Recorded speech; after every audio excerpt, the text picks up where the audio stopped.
নমস্কার। আমাদের ছোটবেলায় স্কুলে ছুটি পড়তো তিনটি। একটি পুজোর ছুটি, যেটি খুব টেনশনের ছিল, কারণ তারপরে স্কুল খুললেই পরীক্ষা, তাও আবার ফাইনাল পরীক্ষা। সেই জন্য কোনো মতে পুজোর দিনগুলো কাটিয়ে তারপরেই খুব টেনশন হতে থাকতো। আরেকটি শীতের ছুটি। যেহেতু আমাদের মিশনারি স্কুল ছিল, সেহেতু শীতের ছুটিটা বেশ বড় পড়তো এবং সেই সময় কোনো পড়াশোনা থাকতো না, কারণ পরীক্ষা শেষ হয়ে গেছে। আরেকটি গরমের ছুটি। যদিও শীতের ছুটি বেশ বড় এবং কোনো পড়াশোনা নেই, কিন্তু গরমের ছুটি বরাবর আমার সবচেয়ে প্রিয় ছিল। বড় অদ্ভুত তার কারণ, কারণ সেই সময় রাস্তাঘাট ফাঁকা থাকতো, গরম খুব বেশি পড়তো, ঘরটা অদ্ভুত মায়াময় ছায়া ছায়া হয়ে থাকতো। মনে হতো বাড়ি ছেড়ে কোথাও যাব না, মনে হতো বাড়িতেই থাকি এই সময়টুকু। তার আগে থেকে স্কুলের সময় পাল্টে যেত, সকালের দিকে হয়ে যেত। সারাদিন নয়, দুপুরের মধ্যে বাড়ি, তার কিছুদিন বাদেই গরমের ছুটি শুরু।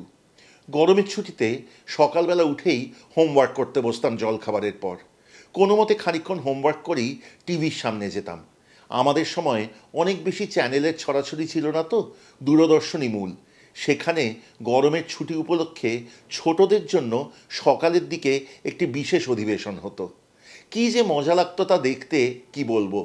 কোনোদিনও ছোটদের ছবি, তাও আবার 2-3 দিনে ভাগ করা, কোনোদিনও কথা বলা পুতুল, কোনোদিনও অন্য কোনো বাচ্চাদের অনুষ্ঠান। তা দেখতেই হবে। তারপর স্নান করে ভিজে চুল আঁচড়ে দুপুরের খাওয়া খেতে বসা। গরমের খাবার কিন্তু একদম অন্যরকম।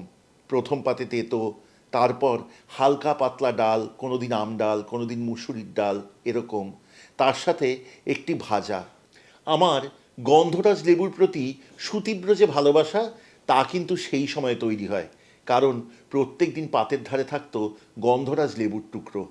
তাই দিয়ে ডাল মেখে খাওয়া। তারপর আসতো পাতলা মাছের ঝোল বেশিরভাগ দিন, কোনো দিন বা খুব কম, কিন্তু ডিমের ডালনা। সেই সময় এত বেশি মাংস টাংস খাওয়া হতো না, গরমের দুপুরে তো একেবারেই নয়। সেই সময়ের একটি রান্না আমার বড় প্রিয়। পাবদা মাছ তো অনেকভাবে খেয়েছেন, সর্ষে দিয়ে খেয়েছেন, তেল ঝাল খেয়েছেন। দুধ পাবদা আমাদের চ্যানেলে আছে, অতি সুন্দর রান্না। যদি না খেয়ে থাকেন, দেখবেন একবার চ্যানেলটি, এবং পর্ব থেকে সেই রান্নাটি করতে চেষ্টা করবেন বাড়িতে। তবে যাই হোক, ঝিঙে দিয়ে পাবদা মাছ খেয়েছেন কখনো? গরমের দিনের এই সুস্বাদু রান্নাটি আজকের পর্বের নিবেদন। চলুন শিখি।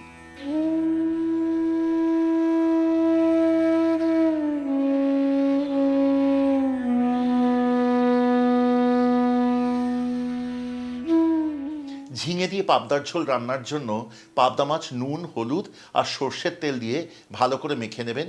তারপর সর্ষের তেলে ভেজে তুলবেন, হালকা ভাজবেন। এখানে পাবদা মাছ কিন্তু খুব ফাটে, এই কথা খেয়াল রাখতে হবে।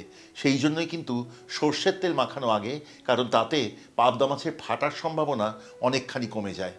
ঝিঙে ফালি করে লম্বা করে কেটে রাখুন এবং সেই মাছ ভাজা তেলেই ঝিঙে হালকা সাঁতলে তুলুন নুন আর হলুদ দিয়ে।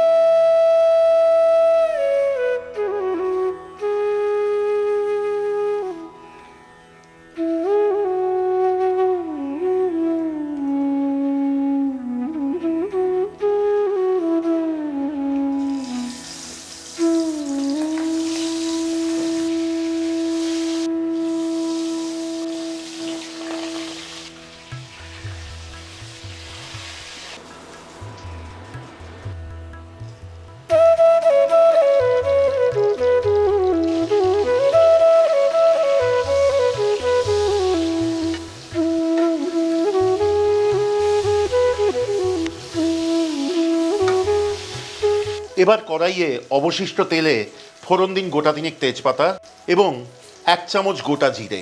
ফোড়নের সুগন্ধ বেরিয়েছে, এবার এতে যোগ করুন 1 চা চামচ পরিমাণ জিরে বাটা, 1 চা চামচ পরিমাণ লঙ্কা বাটা, অল্প হলুদ এবং খানিকটা জল।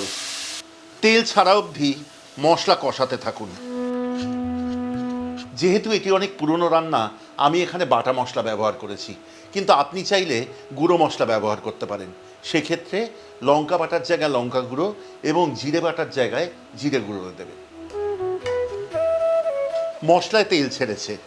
এবার এতে যোগ করুন 3 থেকে 4 টেবিল চামচ পরিমাণ পেঁয়াজ বাটা। পেঁয়াজের রং ধরা অবধি রান্নাটি কষাতে থাকুন।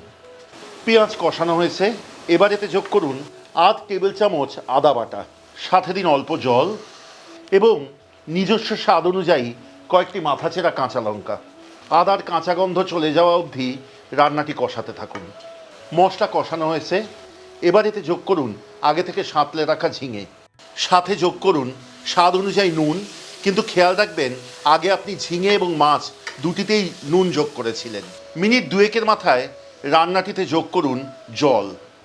রান্নাটি অল্পক্ষণ ফুটতে দিন। এবার ঝিঙে দিয়ে পাবদার ঝোল কিন্তু গরম ভাতে সাথে গন্ধরাজ লেবু দিয়ে গরমের দুপুরে খুব ভালো লাগে খেতে।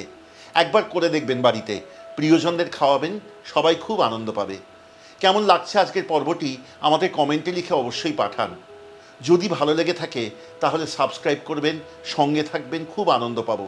যদি মনে করেন আমাদের চ্যানেলের সব রান্নার নোটিফিকেশন প্রথম পৌঁছবে আপনার কাছে, তাহলে অবশ্যই বেল আইকনটি টিপে দিতে ভুলবেন না। আর হ্যাঁ, শেয়ার করতে ভুলবেন না কিন্তু এই রান্নাগুলি।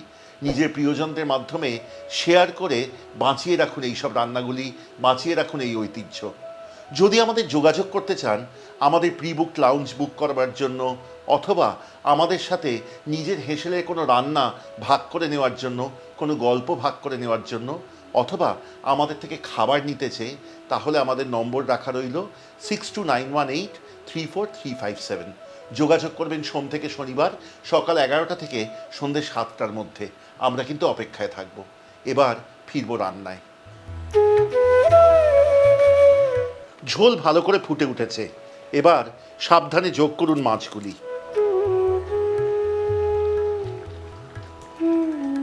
মাছ যোগ করবার পর খুব সাবধানে অল্পক্ষণ নাড়িয়ে নিন এবং তারপর ঝোল থেকে তেল ভেসে উঠলে রান্না প্রস্তুত।